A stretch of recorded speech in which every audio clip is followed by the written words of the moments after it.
Hey guys, Jay here. Today I want to talk about a very significant piece of my collection. It's the 1967 autographed Toronto Maple Leafs 16 by 20, team signed 16 by 20.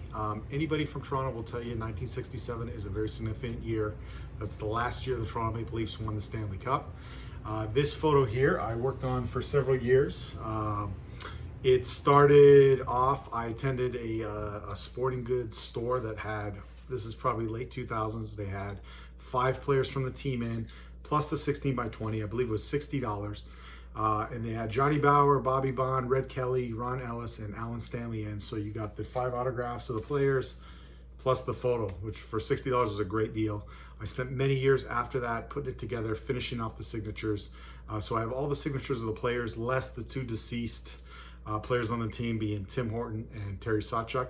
On this team, you have 8 Hall of Fame autographs on here. So I think including one of the most difficult autographs to get in the hobby, which is the captain here, George Armstrong. I have his signature right down here. So why don't I turn the camera around and I can get into more detail about the autographs and we can go from there. So thanks for watching.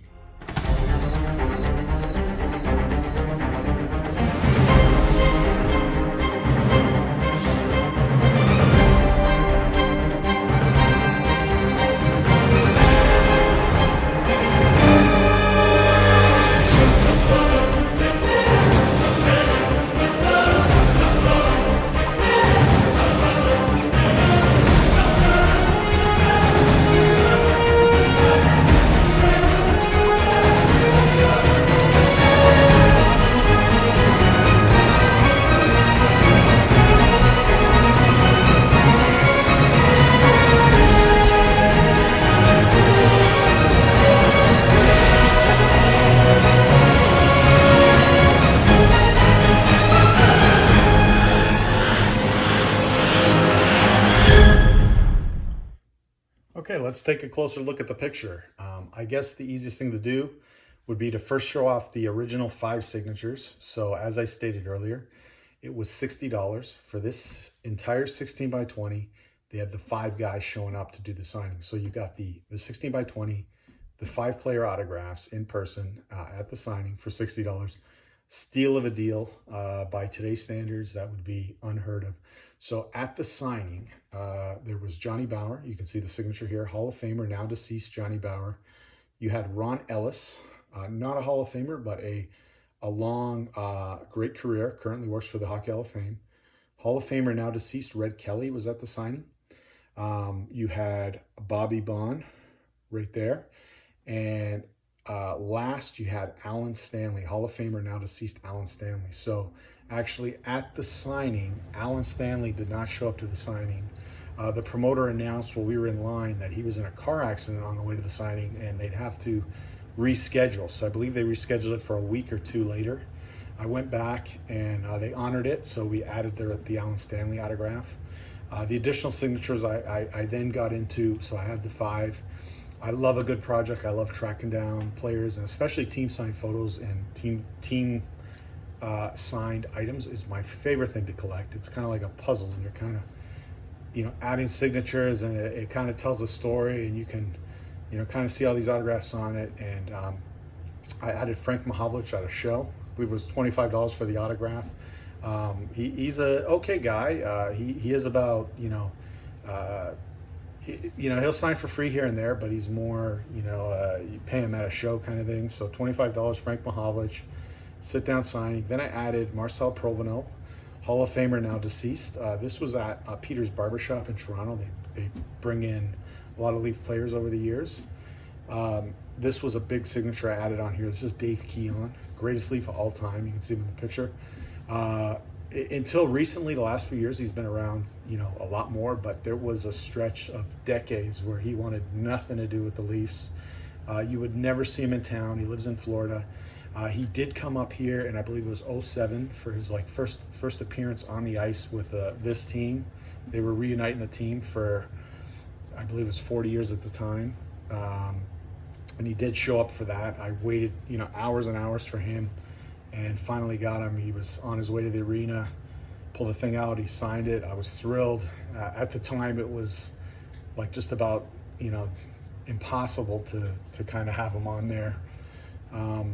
Added here, Larry Jeffrey, that was at a show. Hall of Famer Bob Pulford, I got at a reunion dinner. Eddie Shack, this was through my favorite store to shop, Frozen Pond in Toronto. They ended up getting me the Shack autograph on there. Brian Conacher was at the reunion dinner as well. Jim Pappin was at a different signing.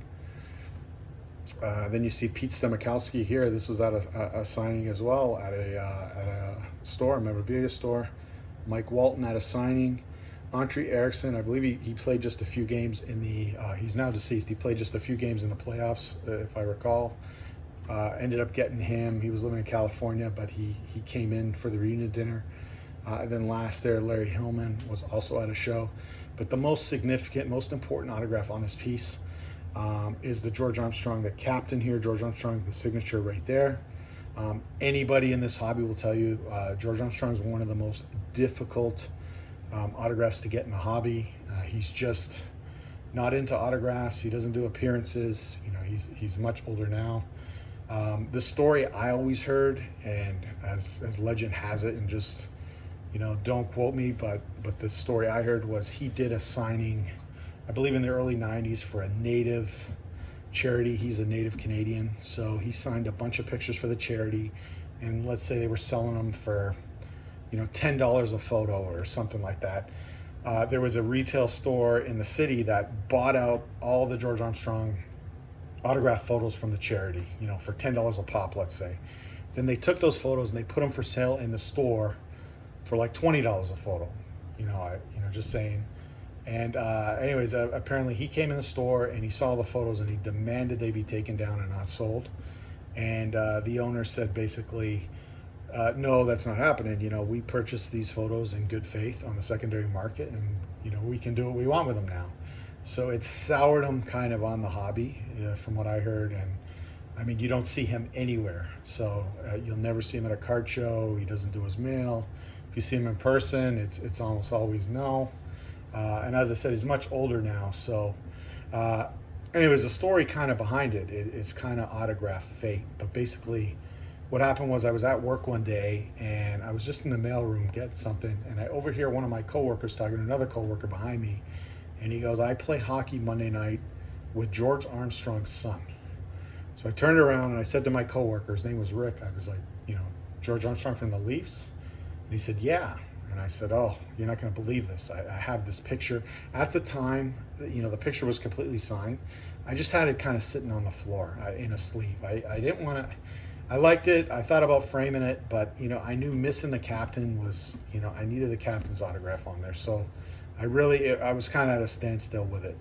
So I said to Rick, I said, "Yeah, you know, I have this picture and, you know, I'd love to get Armstrong's autograph." And, you know, my friend at work said, "Yeah, you know, it's not a problem. I'll talk to his son. And, you know, I won't give you his son's name, but," he says, "let me let you know." So he comes back after, and a few days later after the hockey, and he goes, "I talked to his son. His son says his dad doesn't like signing. He's not crazy about signing, but if you write his dad a letter, he'll give it to him and he'll see what he can do." So I typed up a nice letter to Armstrong. I kind of explained the picture and explained kind of what I was doing. And then I kind of had this fear, because you never want to, you know, this piece was completely signed and where it's at, and you never want to give something like this, you know, giving it to somebody who's giving it to somebody who's giving it to somebody. You know, it's a recipe. So I weighed the risk and reward, and I thought, you know what, I got to try to finish this. It's worth the risk. So I gave it to my friend. He brought it to hockey, gave it to Armstrong's son, and basically, you know, every week he'd come in like Tuesday, and I'd be like, you know, "Rick, do you have the picture? Do you have it?" He'd say, no, he didn't have it. You know, I didn't want to bother him. It took a couple months, and I got to work one day, and my friend called. He said, "Come to my desk. You know, I got the picture. He brought it last night." So brought it out. I should say, along with my note, I put a blue Sharpie in because I wanted it in blue, kind of to match. And I also put like a post-it note with an arrow, like where to sign, because it's kind of full down here. So I kind of look at the cup as the clean spot. So I go to his office, and there it is, bang, you know, Armstrong signed it beautifully on the cup, returned the marker, and he even took my note that I wrote him, and he wrote me a little note back on the note I sent So I'll post a picture of it here. And that's it. So the picture got finished, and I ended up, I took it to my framer and did a beautiful job here, with the leaf pins from that era, the nameplate. I have it framed up in my man cave. I think it's a beautiful picture. So hopefully you guys enjoy it too, and hopefully this is not the last Stanley Cup we have in Toronto. Thanks for watching the video, and hopefully you enjoyed it. Stay tuned, subscribe to the channel, and there'll be plenty more good videos coming out. Thanks.